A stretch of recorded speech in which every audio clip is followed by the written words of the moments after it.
مرجع فرحان كالظبيل للهلولة حط سلاح حطوم حيلة نضربوا شوفار هاد الليلة احنا جايين من كل مكان للصويرة زينة البلدان نزوروا ونرجع فرحان.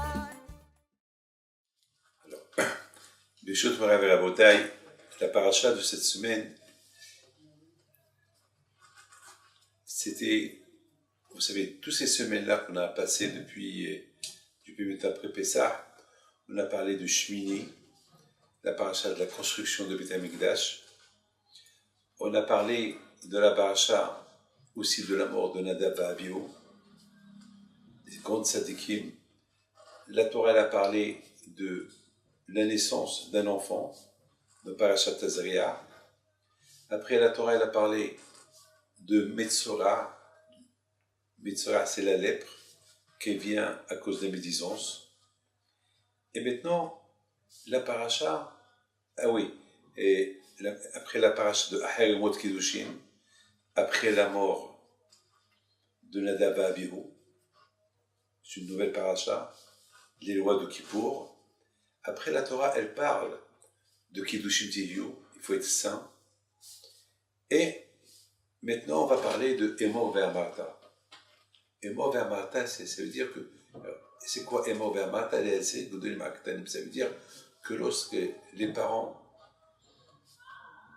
ils veulent éduquer leur enfant, avant qu'ils éduquent les enfants, il faut déjà qu'eux, ils soient éduqués. C'est ça la paracha de Emor Ve'amarta. Les Azek de l'Emalaktanim. Ça veut dire, la Torah, parce que la Torah dit deux fois Emor Ve'amarta. La Torah aurait pu dire que Hachem dit à Moshe, dit. Et là, la Torah dit, dit et redit. Deux fois dit et redit. Alors c'est quoi dit et redit? Alors Haram disent qu'avant qu'on veut des enfants le bien, toujours on a des espoirs pour les enfants. Toujours, on veut que les enfants, ils sont. Mais déjà, beaucoup de fois, il y a des gens qui viennent chez moi, qui me disent, Rabbi David, une bracha pour que mon fils soit tzaddik. Mais je leur dis, mais est-ce que vous êtes tzaddikim? Parce que les enfants, c'est la photocopie des parents. Alors, c'est la raison pourquoi la Torah dit, Emor Ve'amarta. Avant que tu parles à tes enfants, déjà, fais attention à toi. Si tu fais attention à toi, donc, tu vas bien éduquer tes enfants. Donc, l'éducation que tu vas éduquer tes enfants, elle va être nette et claire. Il faut savoir une chose, que la chose qu'elle sort de la bouche, vous savez que le corps, il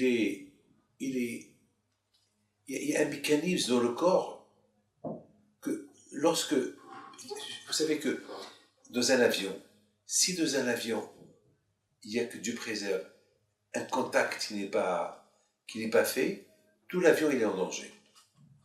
C'est la raison pourquoi le pilote, dans la cabine, là où il se trouve, il a là-bas tous les renseignements de tout l'avion. Et avant qu'il décolle, surtout si on parle des avions très électroniques, avant que l'avion décolle, il voit sur le tableau là de la cabine, est-ce que tout va bien? Est-ce que tout est clair? Est-ce qu'il n'y a pas une défaillance dans les ailes ou dans les roues? Si tout va bien. Eh bien, l'homme aussi c'est pareil. L'homme, Hachem l'a créé en l'homme un mécanisme que lorsqu'il dit quelque chose de vérité de sa bouche, tout le corps, il est d'accord avec lui, et ses paroles, ils vont partir direct de le corps d'un autre. C'est de la folie, ça. C'est comme quelqu'un qui vise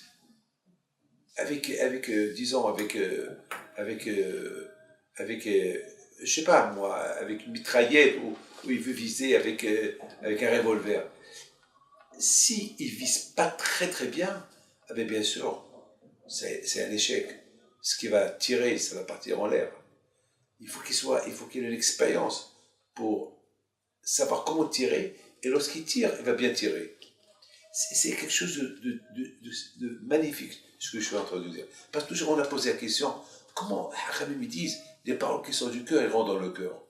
Pourquoi les Haram me disent que les enfants, ils sont les photocopies des parents. Comment quoi? Pourquoi mon fils, il est obligé d'être comme moi? La raison, elle est simple. Ils ont raison, parce qu'un jour, il a créé un corps magnifique. Un corps qui est, il est automatique et électronique. C'est-à-dire que tout ce qui marche, ça va bien marcher. Si je dis, parce que le corps, Hachem a créé le corps pour qu'il soit émette. Hachem n'a pas créé le corps, mais Hachem a créé dans le corps tout ce qui est positif. Tout est bien. Malheureusement, c'est l'homme qui veut rendre son corps négatif.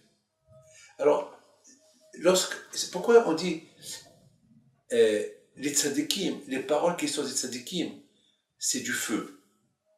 Pourquoi on dit que les tzadikim, les paroles qui sont... Même Akadosh Baruch Hu, il est obligé d'écouter les tzadikim. Passer du feu. Pourquoi passer le tzadik, son corps, il est en lien 100%, à 1000% avec la Torah. Donc tout ce qui sort de sa bouche, ça rentre dans le cœur d'un autre. C'est automatique. C'est automatique. Parce qu'Hachem, il a créé un corps émet, un corps qui est juste. C'est écrit dans la Torah. Quoi, je crois que c'est lui qui a créé l'homme. Et après, il lui a donné une neshama. Alors, avec la neshama, qui fait partie d'Hachem, et avec un corps pareil, alors, tout ce qui sort de sa bouche, il rentre dans le corps de l'autre, tout de suite. Tout de suite. Le problème est que si parfois l'autre, il ne veut pas écouter, c'est parce qu'il ne veut pas écouter. Et parce que s'il écoute, il est obligé de changer. Il va être obligé de changer. Le tzaddik, avec sa parole, il va lui faire en lui un changement radical. Ah, maintenant, il faut savoir une chose. Tout d'abord, dans la paracha, il te dit « est mort vers matin ». On a posé une question. Pourquoi la Torah dit 2 fois « est mort vers matin » Hachem dit à Aaron, tu redis. Hachem dit à Moshe Rabbeinu, dis à Aaron et redis-lui. C'est quoi ça? Pourquoi dis et redis? La Torah aurait dû dire que Hachem dit à Moshe, dis à Aaron et dis-lui ce que tu dois dire. Pourquoi dire comme si je dis Hachem dit à Moshe, Moshe, dis à Aaron et redis-lui. C'est quoi ça? Alors, on a dit que Haramim, il veut dire les hazeh gedolim aktanim, que la Torah, elle précise très très fort c'est quoi l'éducation, comment un père il doit, ou un grand, ou un tzaddik, comment il doit se comporter avec ceux qui sont moins petits que lui, un père vis-à-vis de ses enfants, ou un rabbin avec ses élèves. Alors avant que le rabbin, ou avant que le père, il éduque les enfants, ou le rabbin, il enseigne à ses élèves, il faut déjà ce qu'il va leur dire, et lui, il les applique. Il ne peut pas dire, il faut être tzaddik alors que lui, il n'est pas tzaddik. Il ne peut pas leur dire, fais ceci alors lui, il ne fait pas ça. C'est une contradiction. Donc, ce qu'il va dire, ça ne va pas rentrer dans le corps de l'autre. Pourquoi? Comme on l'a dit tout à l'heure. Un homme, il est émet, ce qui sort de sa bouche, puisque c'est émet, parce que ce qui sort de sa bouche, ça sort de tout son corps. C'est que du positif. Donc, lorsque c'est que du positif, ça ne peut que faire du bien à l'autre qu'il est en train d'écouter. Maintenant, j'arrive à une réponse spectaculaire. Maintenant, je pense, c'est ça la raison pourquoi la Torah dit est mort vers matin. Alors, c'est quoi est mort vers matin? Dit et redit. Alors, je pense comme ça. Hachem, il donne un grand hidouche à Moshe Rabbeinu. Il dit à Moshe Rabbeinu, tu sais, parce que Moshe Rabbeinu, il peut dire à Kadosh Baruch Hu, comment, quelle garantie j'ai, quelle garantie il a à Aaron, mon frère, que s'il dit à ses enfants, ils vont l'écouter. Alors, Kadosh Baruch Hu, il dit à Moshe Rabbeinu, Moshe est mort, dis-lui, lorsque lui, il applique la chose, alors lorsqu'il va la redire, elle va être appliquée. Lorsque lui, il va la répéter, elle va être appliquée. Est mort vers matin. Si l'homme lui-même, il applique la chose sur lui, une bonne chose par exemple, alors automatiquement, ça va s'appliquer. L'autre qui va écouter, il va faire. Maintenant, vous savez que tous ces parachutes-là, ils sont extraordinaires. On dirait qu'il y a une suite. D'ailleurs, lorsqu'on parle de Shmini, on parle par exemple, lorsqu'on Moshe Rabbeinu, il a inauguré le tabernacle.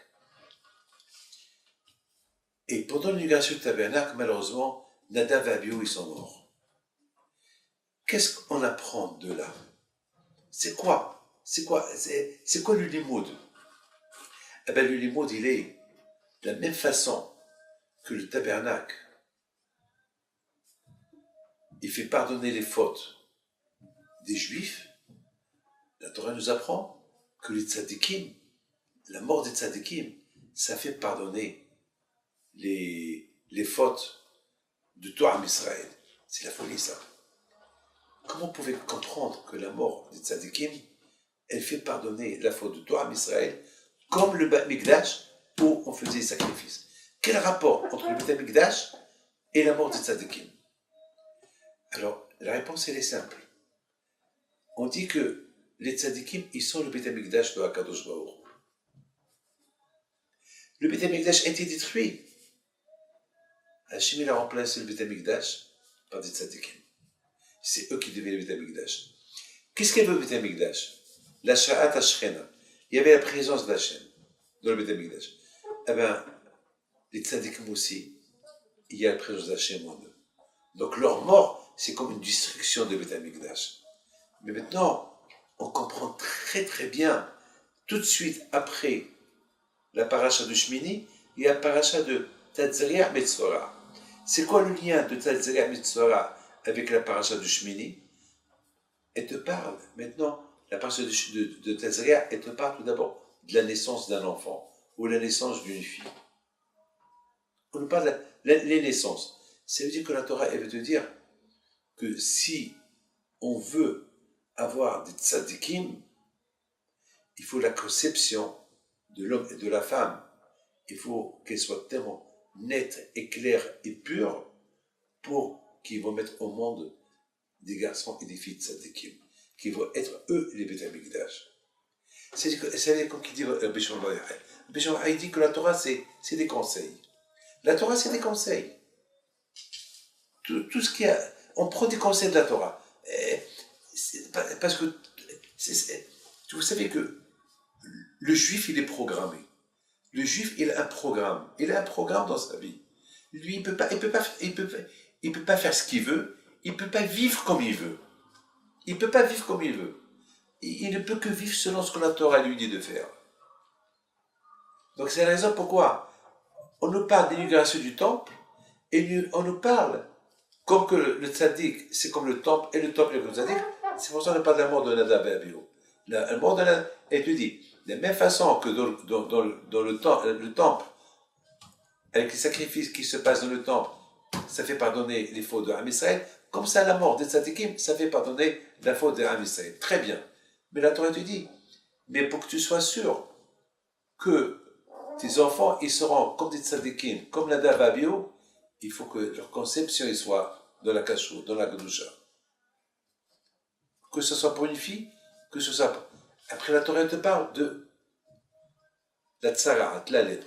Et on sait très bien que la lèpre, elle vient à cause de la médisance, à cause de la parole qu'elle sort mal de la bouche. Donc, encore la Torah, elle te dit, tu sais que tu ne peux pas être sadique si ta bouche elle est pleine de médisance. Tu ne peux pas être à la place du Beit Mikdash. Tu peux rien être. Et c'est la raison pourquoi maintenant on nous parle du tabernacle, après on nous parle des enfants, des Nadav et Abihu, la mort de Nadav, qui représentent le Beit Mikdash, après on nous parle de Shmini. Si tu vas avoir des tzadikim, il faut qu'il y ait la kedusha entre l'homme et la femme qui respecte Nida, et après la Torah, elle te parle. Mais c'est facile de mettre des enfants dans le monde. Mais est-ce que s'ils écoutent des mauvaises paroles dans la maison, eh ben c'est fini. C'est fini. Voilà, on dirait qu'il y a une suite, chaque paracha de la semaine, on dirait qu'elle te parle. D'ailleurs, vous savez, c'est pour ça qu'on dit qu'on enseigne aux enfants, dès qu'ils commencent à lire, on leur apprend la paracha de Vaikra, la paracha de Korbanot. Pourquoi on ne leur apprend pas Bereshit, Shemot, il y a plein de parachutes. Pourquoi tu leur apprends Vaikra? aux enfants, on leur apprend la paracha des sacrifices? La réponse, elle est, il faut éduquer les enfants à faire des sacrifices. Parce qu'aujourd'hui, comme malheureusement ce matin, il y a une femme, un homme et une femme, ils sont venus chez moi, ils se disputent, ils sont arrivés presque au divorce. Pourquoi? Parce que la mère, elle laisse ses enfants dormir jusqu'à 1 heure l'après-midi, et le père, il dit non, pourquoi il ne se réveille pas à aller prier le matin? Pourquoi le Shabbat? Toute la semaine, il travaille. Toute la semaine, pourquoi le Shabbat? Il ne va pas à la synagogue. Et la femme, il dit, ben, ils sont fatigués. Alors le mari, il dit, quoi? Il n'y a que le Shabbat qu'il est fatigué. Pourquoi il n'est pas fatigué dimanche? Pourquoi il ne dort pas dimanche, lundi? Pourquoi le Shabbat? Un jour par la semaine. Donc il a raison quelque part. Alors elle dit, ouais, Rabbi David, mais il est pauvre, il faut le comprendre. Eh bien, je dis, vous savez, pour l'argent, il faut des sacrifices. Et pour Hachem, il n'y a pas de sacrifice. Et ici, on parle d'un adulte. La réponse, elle est, c'est parce qu'on n'a pas appris à nos enfants à faire un sacrifice. Toujours, on leur a appris à faire des bêtises. Allez, il peut le faire. Allez, il peut le faire. Allez, il va prendre l'iPhone. Allez, il se le fait. Et après, il va commencer à voir n'importe quoi. Non, apprends à l'enfant à faire un sacrifice. C'est dur pour un enfant. Mais si tu l'apprends à se sacrifier, à faire des sacrifices. C'est quoi un sacrifice? On passe dans une rue. Il veut un bonbon. Il n'est pas cachère. On dit, mon fils, je vais t'acheter un cachère. Je n'ai pas cachère. Je le réveille le matin. Et lorsque la kippa tombe. Parce qu'en général, les enfants, leur éducation, elle est dure. Mais tout dépend. L'éducation dans l'enfant, il commence le matin. Le matin, dès que l'enfant il se réveille, c'est là que l'éducation. Regarde aujourd'hui, il y a beaucoup malheureusement des gens dans le monde. Comment ils réveillent les enfants? Avec la télévision. Voir un film de dessin animé. Voilà. C'est ça. Fais-lui, apprends-lui à lui faire des tilat yadayim, qui se lève le matin, qui fait modé. Il fait modé. Voilà.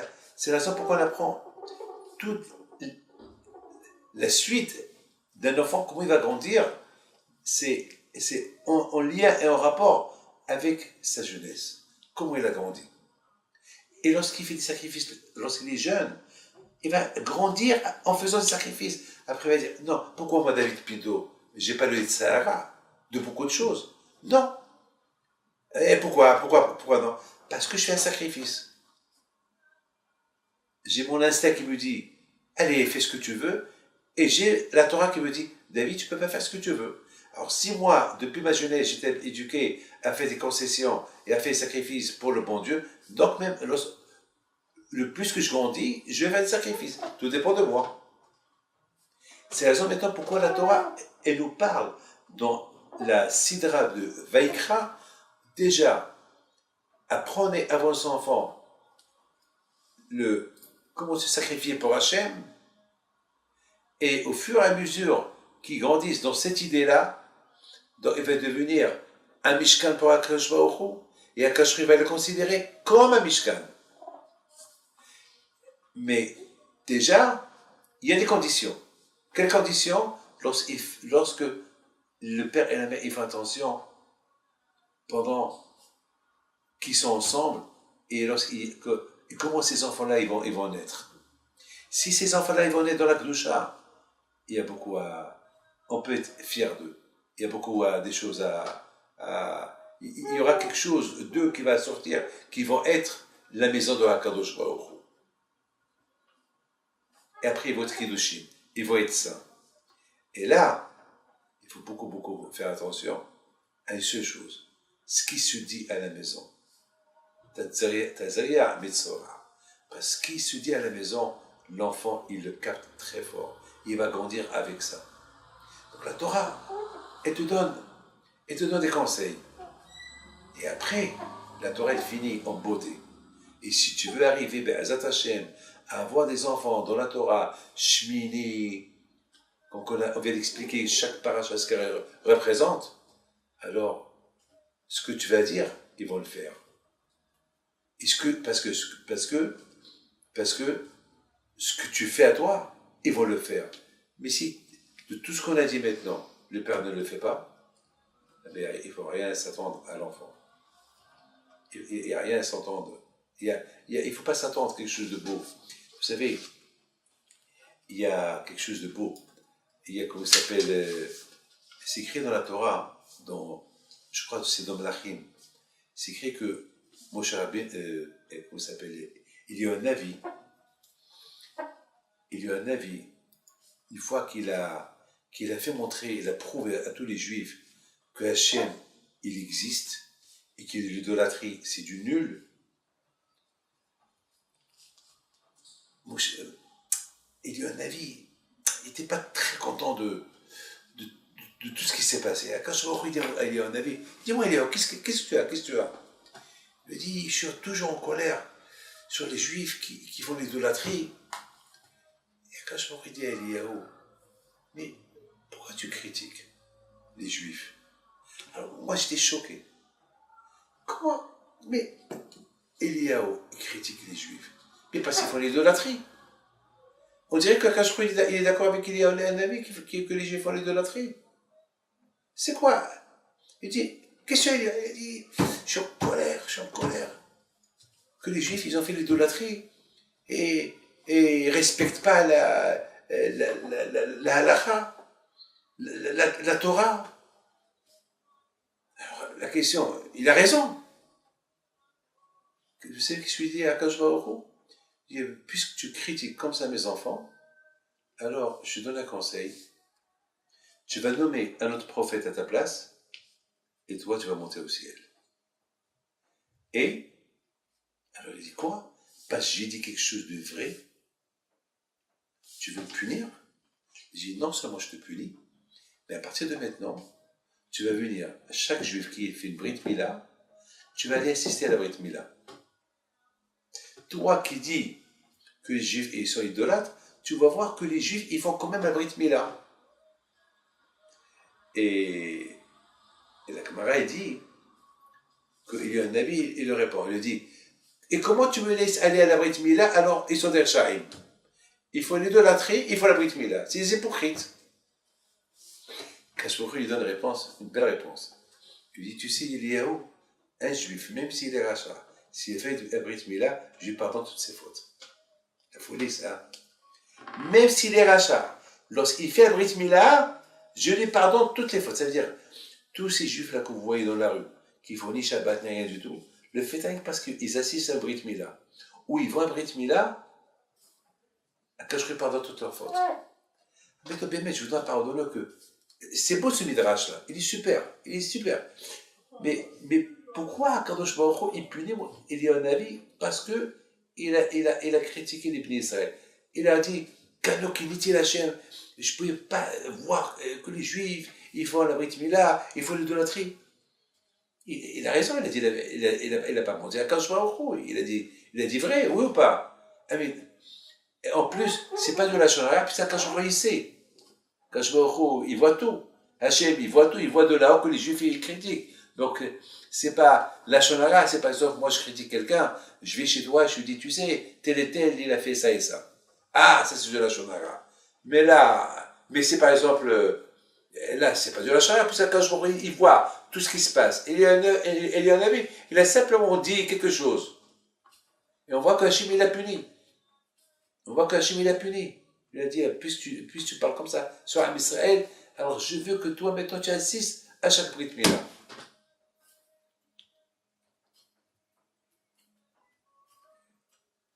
Alors, ma question, elle se pose, pourquoi il y a un avis à la vache à l'homme?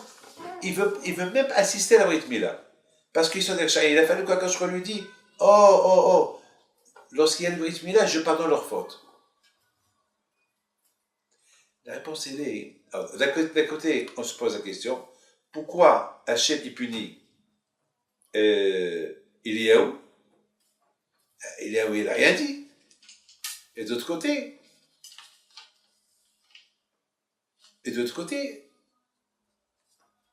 pourquoi il y a un ami, il ne veut pas assister au Brit Milot?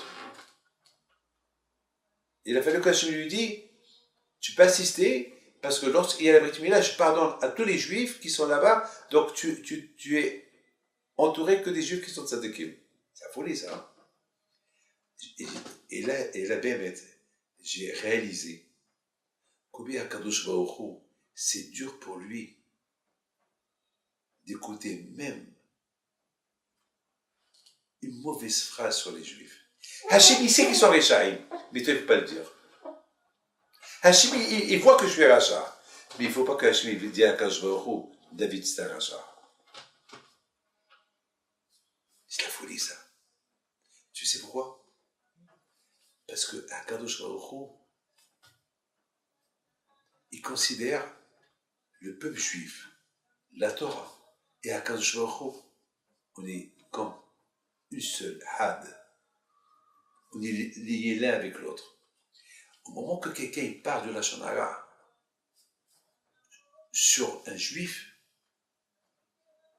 comme s'il parle sur Kadosh Baruch Hu, comme s'il parle sur la Torah.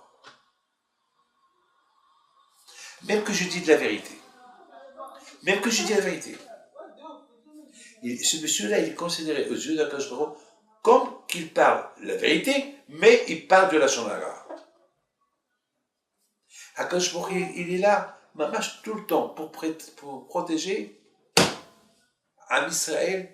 Et lorsqu'il entend quelqu'un qui critique Am Israël, que Dieu préserve, tu sais pourquoi c'est pas bien de critiquer un juif? Parce que c'est un secret que je te dis. Parce que lorsqu'on critique un juif, ce juif-là, sur lequel on critique, tu veux dire, ouais, mais c'est un rachat. Le problème, il est, qui te dit qu'il est rachat? Il se peut que pendant maintenant que tu parles de lui, il a fait Teshuvah. Donc s'il a fait Teshuvah, c'est un tzaddik. Donc pourquoi tu le critiques? Est-ce que tu es mieux qu'Akadosh Baruch Hu? Akadosh Baruch Hu, il le maintient. Toi, tu dis qu'il est rachat. Hachem aussi, il sait qu'il est rachat, il le maintient.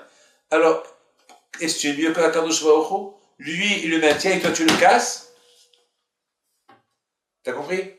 Akadosh Baruch Hu le maintient et toi, tu le casses? Moshe Rabbeinu a été puni uniquement parce qu'il a dit à Hachem, ici les bénis Israël ne vont pas me croire que je suis ton envoyé, que toi tu m'as envoyé. Quand je lui ai dit, comment tu parles de la Shonara sur l'arme Israël? Il a puni. Myriam et Livia parce qu'il a dit à Aaron, son frère, pourquoi Moshe il a quitté sa femme?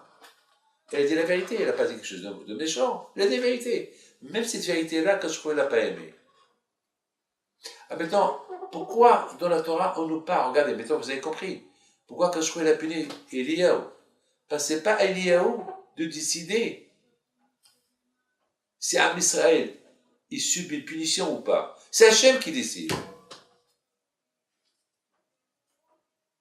Et en plus, c'est de la Shonara. Pourquoi? Parce que qu'est-ce qu'il dit? Il dit oui, il ne respecte pas la bride. Quand je lui dis, mais il respecte la bride, puisqu'ils font la bride Mila. Et au moment qu'ils font la bride Mila, ils sont tzadikim. Alors moi je dis qu'ils sont tzadikim, toi tu dis qu'ils sont rechaïm. T'as compris? Comment? Alors pourquoi je te dis tout ça? C'est important que l'enfant, il grandit dans cette atmosphère. Comment Hachem il punit même ceux qui disent la vérité.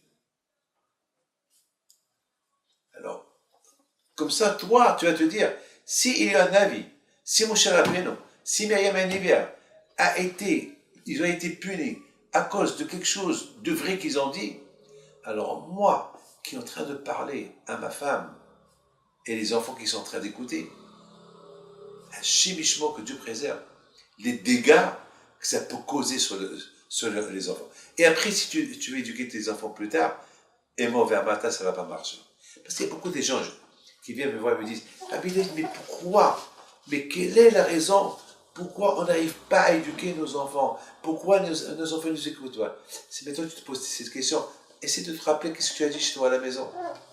Parce que les conséquences des choses qui se disent à la maison, c'est le fruit qui va être chez les enfants. Le fruit qui va être chez les enfants.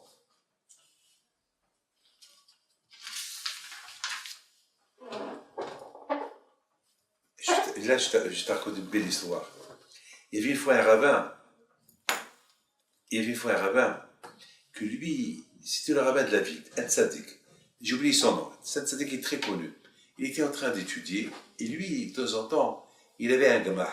Un gamah est de l'argent qu'il prêtait aux gens qui sont nécessiteux. Il leur prête, après il lui rend, sans ribit, sans rien, bien sûr, pas d'intérêt, rien du tout. C'est péché l'intérêt. Un jour, il était en train d'étudier, il vient chez lui un monsieur honorable. Il dit que votre arabe, j'ai besoin de 1000 $ pour. C'est pas de problème, voilà. Il lui fait signer un papier, il prend les 1000 $ et il va. Il continue. Un jour, il vient bientôt pour lui rendre les 1000 $, et le rabbin était en train d'étudier, et le rabbin, il n'a pas levé les yeux, l'autre lui a dit que votre arabe, voilà les 1000 $. Ah, merci, merci, ça va, il est parti. Bon, l'histoire elle se termine. Mais maintenant, lui, parce qu'il était dans l'étude, il n'a pas effacé qu'il a reçu 1000 $. Alors, il s'est passé qu'un jour, il fait ses calculs, le rabbin, qui m'a pas payé. Après, il dit, ah, celui-là, ça fait 2 ans qu'il m'a pas payé. Il appelle. Il dit, tu sais, et j'ai voulu vous dire que ce monsieur-là, son travail, c'était, il prenait de l'eau dans les maisons. Il était un waterman. Il prenait de l'eau. À l'époque, il n'y avait pas les tuyaux, il n'y avait pas les... Comme à Essaouira, au Maroc. On avait des jarres de khabia, on l'appelle en arabe le khabia, des jarres d'eau, comme ça. Donc, j'ai dit, les arabes, je les ai payés il y a 2 ans même. Ah bon? Mais je t'ai pas effacé. Oui, parce que vous étiez en train d'étudier, et je t'ai donné l'enveloppe, tu m'as dit, laissez à table, je suis parti. Non, tu ne me les as pas payés, il lui dit. Alors, il y avait là-bas quelqu'un qui a entendu ça. L'autre lui dit, Rabbi, je t'ai payé. Non, tu ne m'as pas payé. Moi, j'ai une mémoire, je sais les gens qui m'ont payé. Ce monsieur-là, depuis il sort de la maison du rabbin, il était angoissé. Mais j'ai payé. Maintenant, l'autre monsieur qui a vu la scène, il a commencé à raconter à tout le monde. Le monsieur qui livre l'eau, il a volé 1000 $ au rabbin. Et après, l'information est partie dans toute la ville. Les gens ont commencé à s'éloigner de lui. Les gens ont commencé à le dénigrer. Le pauvre, il est devenu Ani parce que personne faisait du business avec lui. Il avait la pauvre, une fille qu'elle a pris l'âge. Maintenant, personne ne veut la marier. Et le pauvre, il est maintenant, il est obligé de vendre sa maison, pas la vendre, la lâcher, il l'a jeté de la maison. Il habitait dans une cabane en dehors de la ville. Et le pauvre, ça y est, il était comme un tsora, il était comme un lépreux que personne, et bien sûr, oublie sa fille et oublie les autres. La fille, maintenant, la fille, elle a grandi. Personne ne va la marier, c'est fini. Un jour, le Rav, il faisait petit kat hametz à la maison. Il arrange un peu les livres qu'il a utilisés pour être sûr. Il ouvre un livre, il trouve là-bas l'enveloppe avec le nom du monsieur et la date. Il a poussé un cri. Je lui fais du mal. Il ne m'a pas volé. Je l'ai détruit. Je l'ai cassé. Comment il va me pardonner? Comment je vais faire? Il pleurait. Il est où? Il a commencé à s'intéresser. Le pauvre, depuis cette affaire-là, personne ne l'approche. Il est mis de la ville au bout de la ville, dans une cabane. Il n'a pas de parnassa. Et je ne sais même pas s'il est vivant. Parce qu'il ne vient pas à la prière. On l'a jeté à la synagogue. Aïe, qu'est-ce que j'ai fait? Il est parti chez lui. Il rentre chez lui. Et le pauvre, il lui dit, Kodarav, voilà ce qui m'arrive à cause de vous. Moi, je vous ai payé. Vous dites que je ne vous ai pas payé. Voilà, je suis le voleur. Voilà ma fille. Je viens te demander pardon. Et je te paye tous les dégâts. Tu retournes à ta maison. On t'achète une maison. Je ferai de toi. Et ça ne m'intéresse pas tout ça. Les gens qui se vont dire? Les gens vont dire, ouais, Le Rav, il a eu de la peine pour lui. Il fait semblant qu'il lui a pardonné. Mais le monsieur, c'est un voleur. Alors le Rav lui dit, tu as raison. Tu as une idée? Il dit, oui, j'ai une idée.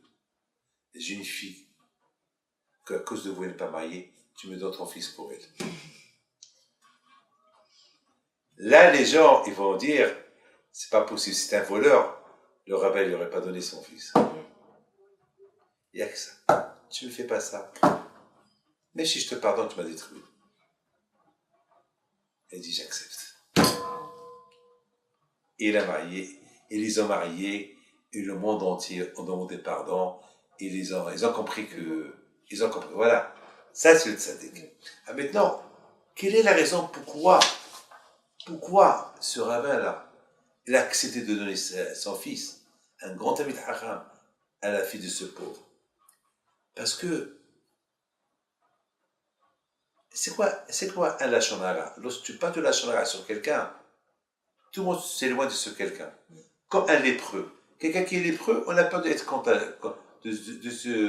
se contaminer de lui. Donc, on le met à côté. Ce pauvre-là est devenu comme un lépreux. À cause que tout le monde parle de lashon hara de lui, personne ne veut lui parler, donc il est parti au dehors de la ville. C'est quoi la réparation?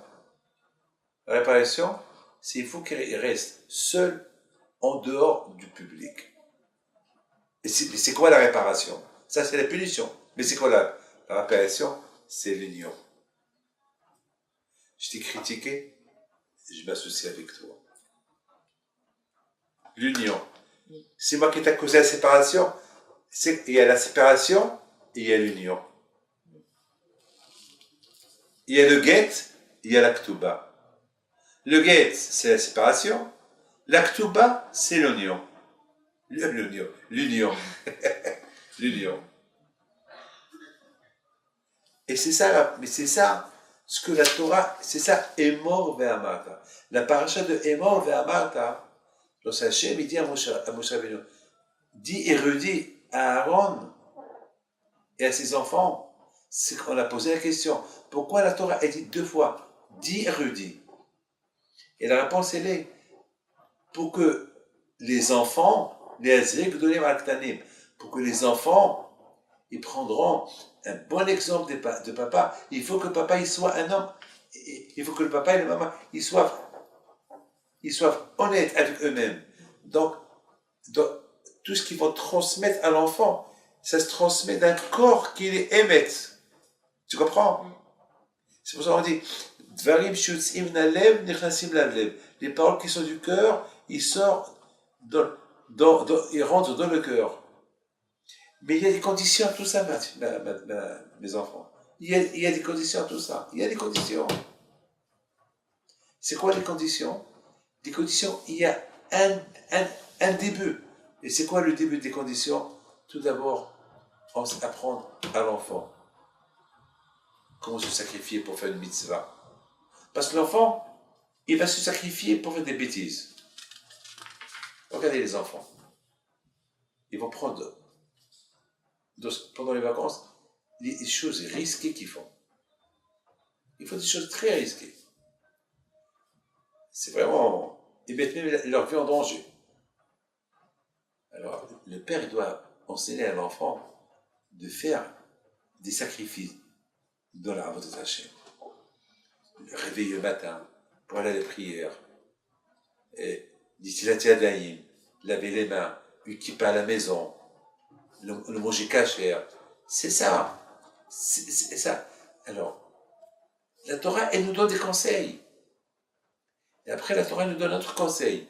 Il faut que les enfants, ils deviennent agents de tzadikim et ils vont être considérés comme un Beit HaMikdash. D'où l'approche de la paracha de Shmini. On parle de l'inauguration du Beit HaMikdash et après on parle de la mort de Nadav et Abihu. Et Hacham ils disent, pourquoi Nadav et Abihu ils sont morts dans le Beit HaMikdash? Pour te dire que comme le Beit HaMikdash il fait pardonner les fautes, les morts de tzadikim aussi font pardonner les fautes de l'Am Israël. Et encore il y a des conditions. Il faut faire attention à ce qu'on mange, ce qui rentre dans la bouche. Il y a beaucoup de gens qui vont faire attention à l'apparence. Voilà, ils vont faire attention, voilà, je mange que du kasher, je mange caché la mahadrine, je mange que le super glade. Mais attends, tu fais attention à ta langue. Comme il dit Hafez Haïm, comme tu fais attention à ce qui sort de ta bouche, ce qui rentre dans ta bouche, il faut faire attention à ce qui sort de ta bouche. Et la Torah, elle parle de ça. Et après, la Torah, elle parle. La conception, comment ces enfants ils vont naître, dans la Gdusha. Et après, la Torah, elle dit, et pour qu'ils arrivent à être dans la Gdusha, il faut que les parents, ils sachent comment ils parlent, dans la famille, dans la maison, les paroles. Est-ce qu'il y a de la shonara à la maison ou pas? Parce qu'il y a de la shonara à la maison, tu as tout détruit, toute l'éducation des enfants, elle est détruite. Et après, la Torah ne parle pas de Harimot. Tu sais quoi, Harimot? Après la mort de Nadav et Abihu. Pourquoi la Torah, elle précise le nom de Nadav? Hachem, il a parlé à Aaron après la mort de Nadav et Abihu. Pourquoi la Torah est dit après la mort de Nadav et Abihu? Et là aussi, il y a une réponse. C'est-à-dire qu'il ne faut pas qu'on croie, Hassi Shalom, que Nadav et Abihu, ils n'avaient pas de mérite. Ils avaient de grands mérites. La preuve, c'est à cause de leur mort que je vous maintenant il parle à Aaron. Parce qu'Aaron, c'était le père. Et lorsqu'il a vu la mort de ses enfants, il aurait pu respecter. Il peut dire à Hachem, pourquoi tu m'as fait ça? Il n'a rien dit. Il a accepté. Alors maintenant, on dit, si Aaron a Cohen, il a accepté la mort de Nadav et Abihu, il n'a pas respecté Hachem, il n'a pas dit Hachem, pourquoi tu m'as fait ça? Alors comment Aaron, il dit tzaddik, comment alors il a éduqué ses enfants-là? Voilà. Et après cette paracha, ben maintenant, on nous parle de quoi? Kiddushim. Kiddushim, c'est la sainteté. C'est-à-dire, chaque paracha, elle te parle comment l'homme, il doit être. Comment l'homme, il doit être. C'est pareil que apporter des hommes. Non. Qu'est-ce que le monde, il a besoin? Le monde, il a besoin d'un Beth Amikdash. Le monde, il a besoin d'être tzadikim. Le monde, il a besoin qu'on éduque bien les enfants. Le monde, il a besoin qu'on leur apprend quoi dire, quoi ne pas dire. Le monde, il a besoin que nos enfants, ils sont tzadikim. On leur apprend comment faire des sacrifices. Le monde, il a besoin qu'on apprend à l'enfant qu'est-ce qui est permis de manger, qu'est-ce qui est interdit de manger. Le monde, il a besoin de quoi? Le monde, il a besoin d'être sérieux. Comment se comporter en famille. Comment l'homme, il doit être avec sa femme, pour que les enfants, ils apprennent. Et après tout ça, madame, après tout ça, maintenant, tout ce que tu dis, il va être accepté. Ah, mais si tu fais ça, si ces conditions-là, tu les respectes, alors, tu as tout compris. Et c'est ça la bouteille. Vous savez qu'il y a dans Havot HaLevavot, il apporte une chose terrible. Il dit que celui qui parle de la shonara sur son copain, il prend toutes ses fautes. Il prend toutes ses fautes. Il prend toutes ses fautes. Par exemple, si moi j'ai parlé sur lui, si David a parlé sur Moshe de la shonara, je prends toutes les fautes de Moshe et Moshe prend tous les mitzvot que j'ai fait. C'est de la folie. C'est de la folie. Et que Dieu préserve. Ils vont avoir des tzadikim après 120 ans. Ils vont arriver là-haut. Ils vont trouver qu'ils ont fait que des averot. Ils n'ont qu'une mitzvah. Parce que toute la shonara qu'ils ont dit sur les autres, ils ont pris leur averot et eux, ils leur ont pris toutes leurs mitzvot. J'ai ajouté moi une phrase. Que celui qui parle de la shonara,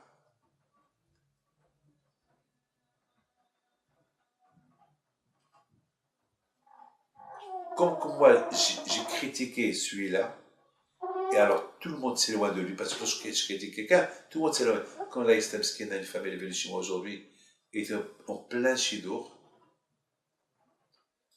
et parce que elle n'a pas voulu se fiancer avec quelqu'un, ben ce quelqu'un, elle a appelé le Hatan, et il a commencé à critiquer, il a dit, tu vas te fiancer avec celle-là, celle-là, elle est comme ça, celle-là, elle est comme ça, celle-là, elle est comme ça. il a cassé. Qu'est-ce qui se passe là-haut? Toi, tu l'as éloigné du mariage, on va t'éloigner de toutes les petites choses que tu as fait, c'est elle qui va les prendre. Et plus l'Aïsta, ça risque de lui arriver pareil à lui ou à ses enfants. Les gens, malheureusement, ils ne font pas attention à tout ça. Les gens, ils ne font pas attention à tout ça. Aujourd'hui, nous sommes dans la conseil des Bénus. Ici, aujourd'hui, on est dans la sphère. On compte. On compte les jours pour arriver, si Dieu veut, à Matan Torah. Et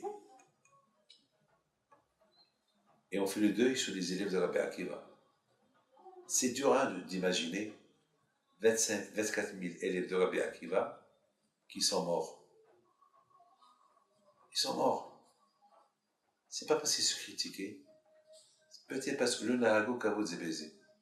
Ils n'ont pas honoré. Chacun, il croyait qu'il est mieux que l'autre.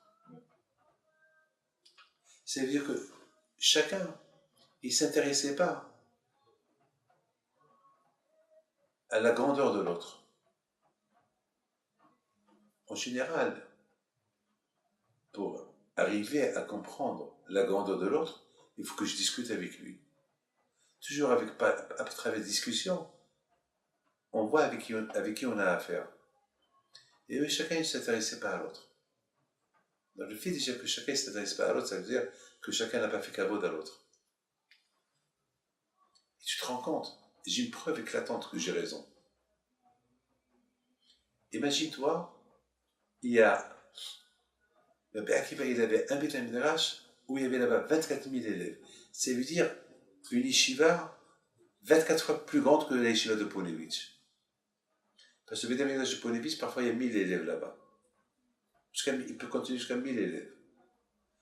Imaginez-vous, ça veut dire qu'il y avait presque 24 000 mètres carrés. C'est de la folie. C'est de la folie. De Pessah à Shavuot, ils sont morts. Chaque jour, il y a 500 qui vont mourir. On voit un Beth Midrash plein. Et chaque jour, on le voit diminuer. On le voit diminuer. Il ne se pose pas la question où sont partis tous les autres. Moi David Pinto, lorsque je suis à la synagogue, et je vois qu'il n'y a pas du monde, je me dis où ils sont. Et si le deuxième jour, je vois qu'il y a moins, mais qu'est-ce qui se passe? Après, je vois qu'il y a la moitié, mais attends, c'est grave ça. Après, je vois qu'il y a le quart. C'est quoi le quart de 24 000? À peu près 5 000, je ne sais pas, 5 000. Mais attends, hier c'était plein. C'est tout ce qu'il y a, où ils sont? Après, une fois qu'ils voient qu'il ne reste que 500. Mais réfléchissez, il n'y a que 500. Le Nahago Kavod Zebezé. Ils ne s'intéressaient même pas s'ils sont là, ils ne sont pas là. Ça, c'est grave. C'est ce qu'on appelle des midotes. Mais ce que j'ai dit un peu aussi hier, que sur les 24 000 élèves, ils sont restés que 5. Parce qu'il y avait des zougotes. 24 000, il y avait 2 par 2. Mais là, ils se sont sauvés 5. Ils ont compris qu'il ne faut pas créer ça avec tout le monde. Parce qu'ils ont vu qu'il y a un problème. Il n'y a pas de kavod. Un ne fait pas de kavod à l'autre. La preuve, personne ne fait attention. La synagogue, elle diminue, le Beth Midrash, il diminue des gens, et personne ne fait attention. C'est grave. C'est grave. Ils sont partis 5. Ils sont partis 2 zougotes, 2 couples, et un. Où il est son copain? Oui, son copain. Son copain, il ne s'est même pas intéressé s'il est parti ou il n'est pas parti. Il est resté. Voilà pourquoi ils sont morts. Alors, il faut savoir une chose. Lorsqu'on ne fait pas kavod au prochain, c'est qu'on le diminue. le fait que tu le diminues, c'est comme un lâchonara. C'est comme si tu ne fais pas kavod à quelqu'un, c'est comme tu les diminues. Et c'est pour ça qu'ils ont été punis. Kachor, il a voulu donner un coup dur au Bnei Israël pour qu'un Israël se réveille. Au moins avant Matan Torah. Il les a punis entre Pesach et Matan Torah. Parce qu'on ne reçoit pas la Torah si on ne fait pas kavod l'un à l'autre. Mettons, parce qu'ils n'ont pas fait kavod l'un à l'autre, ils ont été punis. Alors quelqu'un qui critique. Et tout cela, ça fait partie de l'éducation. Et sur ça, la Torah dit, est mort vers Mata. T'as beau éduquer ton fils, t'as beau être mais si tu n'es pas exemplaire, je t'amène avec une belle histoire et j'arrête. Il y avait une fois un rabbin qui donnait chez Od Daf Yomi chaque jour. Et un jour, il s'est passé qu'un jour, il y avait toujours il y avait un monsieur que pendant le shiur, il s'endort. Wow. Il s'endort. Un jour, il commence à ronfler. Un jour, le rabbin lui dit, je t'en prie, tu me gênes, tu t'endors et tu ronfles. Je t'en prie, c'est mieux que tu ne viennes pas. Il dit, je t'en prie, fais-moi service, je veux venir. Bon, ça va. Je t'en prie, je ferai le lendemain encore. Il vient au shiur Daf Yomi, il s'endort et commence à ronfler. Le rabbin lui dit, je t'en prie, là c'est la fin. Je dis, rabbin, tu sais, tu vas me causer du mal. Tu vas être responsable de l'avenir de mes enfants. Ce que tu es en train de faire. Je dis, qu'apporte-moi tes enfants? Je dis, parce que chaque jour, mes enfants me voient me lever le matin et je vais prier. Chaque jour, mes enfants, ils me voient venir le soir crever du travail. Mais ils me voient que je sors avec les camarades à la maison. C'est important que mes enfants, ils apprennent que leur père, il se réveille le matin pour prier, il travaille et après il va étudier. Je suis tellement fatigué. Ici, maintenant, je rentre à la maison, je ne veux plus être exemplaire à mes enfants qu'il faut aller étudier. Le rabbin lui a dit, puisque tu parles comme ça, tu peux venir chaque jour et tu peux dormir autant que tu veux. Mais tant que je sais la raison, pourquoi tu viens, tu fais ça uniquement pour éduquer tes enfants. Et c'est plus fort que toi. C'est la fatigue qui t'endort. Et tu aurais pu aller au lit, mais tu veux donner un hinoch à tes enfants. Alors, j'accepte. Voilà, c'est ça Maintenant, la paracha de Emor vers Mata, c'est, papa, sois exemplaire. Maman, sois exemplaire pour tes enfants. Tu ne peux pas dire et en vouloir à tes enfants si toi tu n'es pas à la hauteur. Donc tous ces parachiotes, c'est de chaque début de paracha, j'ai appris quelque chose. Comment être tzaddik, que nous sommes comme un Beth Amikdash, et qu'il faut faire attention à ce qui rentre, ce qui sort de la bouche. Il y a des conditions. Comment éduquer les enfants, et comment s'éduquer, et comment être, et comment... Il y a des conditions. Et comment faire élever les enfants, faire attention à ce qui se passe dans la maison. Il faut faire beaucoup attention parce que les enfants, ils apprennent. Voilà, que le bon Dieu vous aide et vous donne la cela.